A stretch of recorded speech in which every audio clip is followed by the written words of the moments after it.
Muito bem, caros internautas, vamos para mais um Hangout e neste vídeo em especial vamos postar sobre o que vem a ser os evangelhos sinópticos ou sinóticos. Então vamos aí. Evangelhos sinópticos.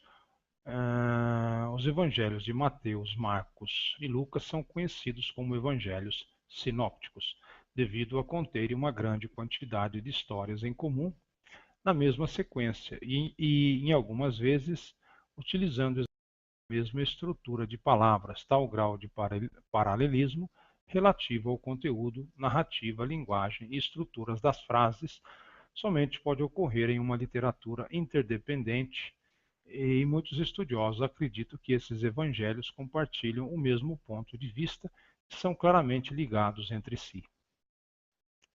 Desde que a exegese começou a ser aplicada a Bíblia, ainda no século XVIII, os exegetas os chamaram de evangelhos sinópticos, uma vez que se aperceberam que dos 4 evangelhos, os 3 primeiros apresentavam grandes semelhanças entre si, de tal forma que, se colocados em 3 grelhas paralelas, de onde vem o nome sinóptico do grego sin, junto, e opsis, ver, os assuntos neles abordados correspondiam quase inteiramente, ou seja, são classificados assim por fazerem parte em uma mesma visão, o mesmo ponto de vista. Por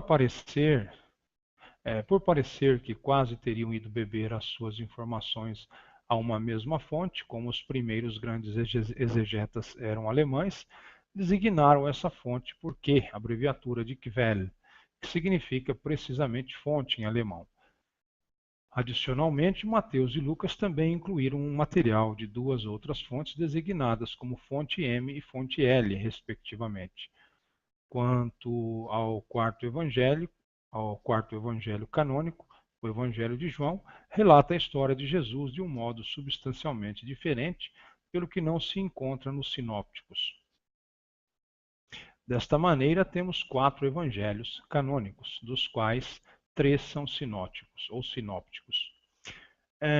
Enquanto que os evangelhos sinópticos apresentam Jesus como uma personagem humana destacando-se dos comuns pelas suas ações milagrosas, sendo a origem primária para informações históricas sobre Jesus Cristo. Já o Evangelho de João descreve em Jesus como um Messias com um caráter divino que traz a redenção absoluta ao mundo. Aparentemente, o Evangelho de João sugere que ele tinha conhecimento dos evangelhos sinópticos e que nos tais já existia informação suficiente sobre a vida de Jesus como homem, se incumbindo João de mostrar em seu evangelho os atributos de Jesus como Deus. Estrutura. Parte do conteúdo presente em todos os 3 evangelhos sinópticos é chamada de tripla tradição. Isso inclui a maioria das narrativas sobre os eventos da vida de Jesus, iniciando por seu batismo e terminando com a descoberta do túmulo vazio após a crucificação. Também incluem algumas das parábolas, tais como a parábola do grão de mostarda. A tripla tradição é responsável por 76% do texto de Marcos.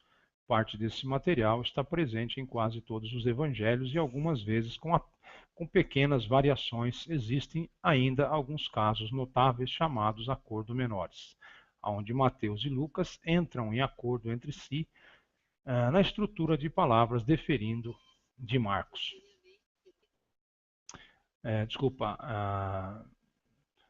Onde Mateus e Lucas entram em acordo entre si na estrutura de palavras diferindo de Marcos.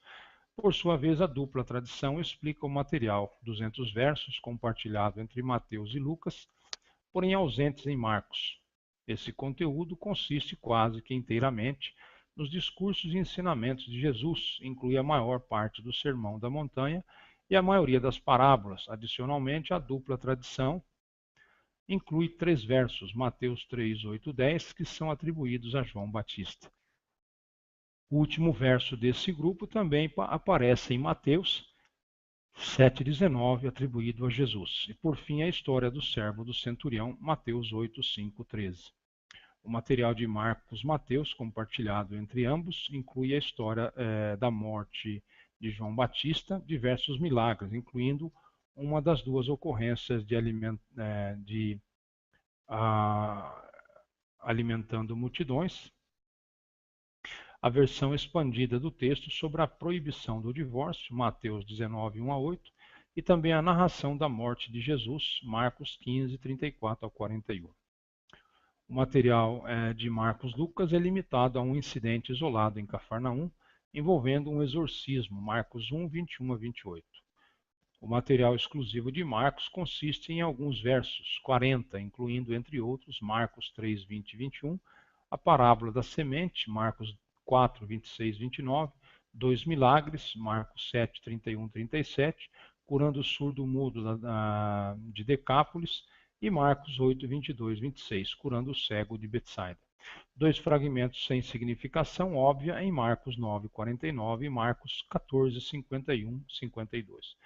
E o verso em Marcos 16, 8, no qual há a declaração da mulher que descobriu o túmulo vazio e não disse nada a ninguém. O material exclusivo de Mateus ou Lucas é bastante extenso.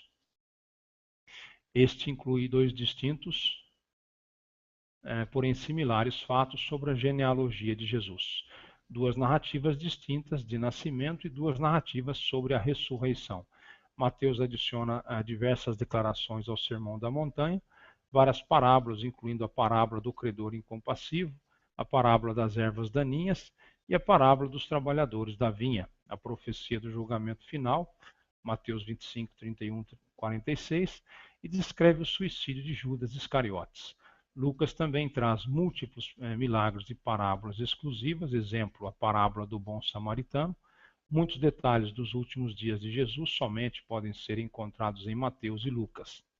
Por exemplo, Mateus é o único evangelho que declara que Jesus entrou em Jerusalém sobre dois animais, Mateus 21, 2, 7. Mateus é o único evangelho que declara que o túmulo de Jesus foi guardado por soldados.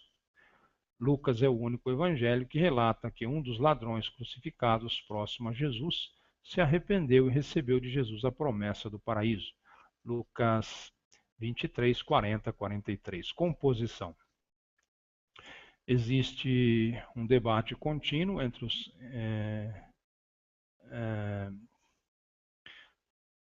a respeito da composição dos evangelhos sinópticos. Visão tradicional. Tradicionalmente, o Evangelho de Mateus é entendido como o primeiro evangelho escrito. O Evangelho de Marcos foi escrito depois de Mateus, utilizando-se de partes deste. E, finalmente, Lucas foi escrito baseado nos outros dois anteriores, também baseados em outras testemunhas oculares. Esta visão é comumente chamada de hipótese agostiniana. Diferente de outras hipóteses, esta não se baseia na existência de nenhum documento que não fora explicitamente mencionado por testemunhos históricos. Adeptos da hipótese agostiniana a veem como uma visão simples e coerente para o entendimento dos evangelhos sinópticos. Entretanto, a crítica textual tem mostrado várias falhas na visão tradicional, a qual tem sido amplamente desconsiderada pela comunidade acadêmica. Estudos modernos dão ênfase a hipóteses que consideram de 2 ou 4 fontes distintas na composição desses evangelhos. Um retorno à visão tradicional foi encontrado na hipótese de Etta Linnemann, que sustenta que Mateus e Marcos foram escritos juntos, observando o requerimento de duas testemunhas definido na lei mosaica. Visão histórica, visão crítica, prioridade de Marcos. O entendimento de que Marcos foi o primeiro dos evangelhos canônicos e que serviu de fonte para Mateus e Lucas é baseado na escola de crítica bíblica moderna. Fonte Q. Outro fundamento dos estudos bíblicos modernos é a pressuposição da existência da fonte Q, uma fonte escrita e atualmente perdida, hipoteticamente utilizada por ambos, Mateus e Lucas. Os evangelhos sinópticos estão relacionados um com o outro segundo o seguinte esquema. Se o conteúdo de cada evangelho é indexado em 100, então, quando se compara a esse resultado, se obtém Marcos tem 7 peculiaridades e 93 coincidências. Mateus tem 42 peculiaridades e 58 coincidências. Lucas tem 59 peculiaridades e 41 coincidências. Isto é, 13, 14 avos de Marcos, 4 sétimo de Mateus e 2 quintos de Lucas descreve os mesmos eventos em linguagem similar. O estilo de Lucas é mais polido do que o de Mateus e Marcos, com menos hebraísmos.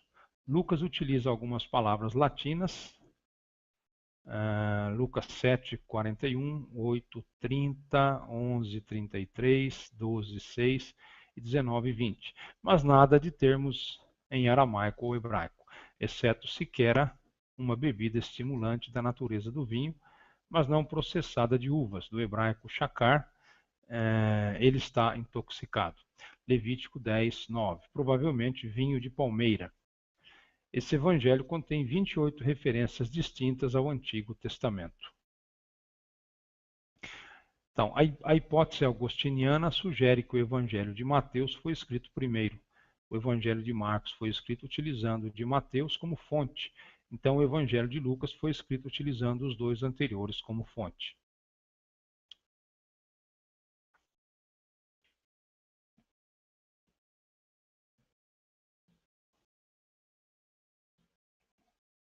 Muito bem, então nós vamos ficando por aqui. E deu para a gente ter mais ou menos uma ideia, né, a respeito dos evangelhos sinópticos. E se você quiser depois ter mais algum conhecimento, pode estar entrando em algum assunto paralelo, ok? Então, obrigado aí pela atenção e até um próximo Hangout.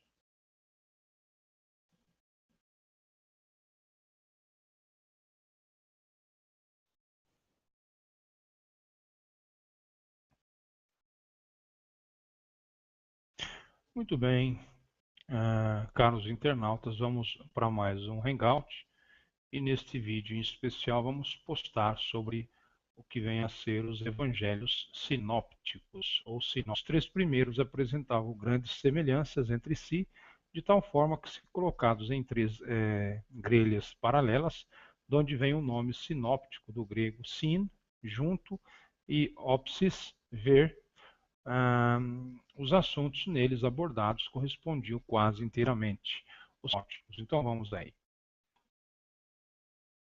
Evangelhos sinópticos.